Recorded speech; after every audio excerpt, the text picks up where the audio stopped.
Good evening to all of you. Welcome back to my channel প্রাণ জীবাণু। Lotus পোস্টারে বসে অথবা বজ্রাসনে বসে ঘাড়ের কিছু এক্সারসাইজ আজকে দেখাবো। আগের দিন সোলজার রোটেশন দেখিয়েছিলাম।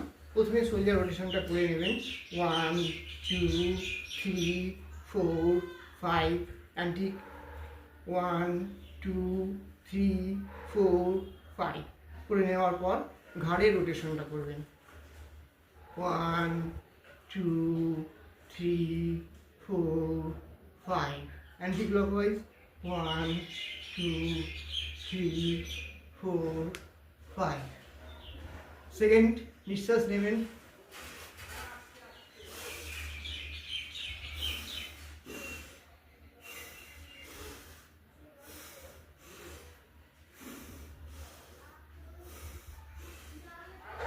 এভাবে 5 বার সেকেন্ড হয়ে গেল third number back to back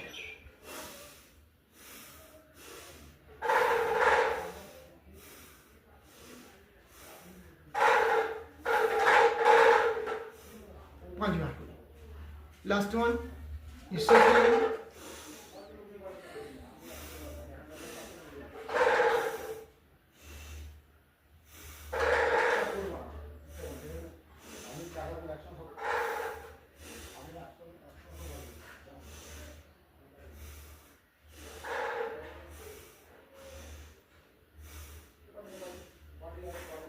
সব কটাই 5 বার করে করবেন।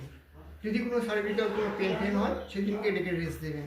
এতে কী হবে, সার্ভিক্যাল রিজনে যে সমস্ত মাসেলগুলো যে রিজিডিটি এসে যাচ্ছে ঘাড় গুজে কম্পিউটার ল্যাপটপ এবং মোবাইল দেখার ফলে সেই মাসেলের স্টিফনেসটা চলে যাবে এবং তার ফলে কী হবে না ঘাড়টা সুস্থ সবল থাকবে এবং তার ফলে স্পন্ডিলাইটিসের যে টেন্ডেন্সিটা সেটা টু সাম এক্সটেন্ট রোধ করা যাবে।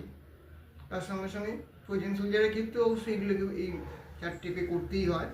এই ক্ষেত্রেও আপনারা এটা অবশ্যই সিনসিয়ারলি করবেন, প্রত্যেকেরই করা উচিত। কারণ সবাই এখন ঘাড় ঘুরিয়ে হয় ল্যাপটপ নাহলে কম্পিউটার নাহলে পরে মোবাইল নাহলে টিভি সবসময় ঘাড়ের উপরই প্রেশার করছে। কাজেই চেষ্টা করবেন এই সোলজার রোটেশন আগের দিন দেখিয়েছিলাম তার সঙ্গে সঙ্গে এই চারটে এক্সারসাইজ করতে 5 বার করে করবেন। 5 বারের বেশি করার কোনো প্রয়োজন নেই। Okay, this is all for tonight. Stay safe and stay healthy.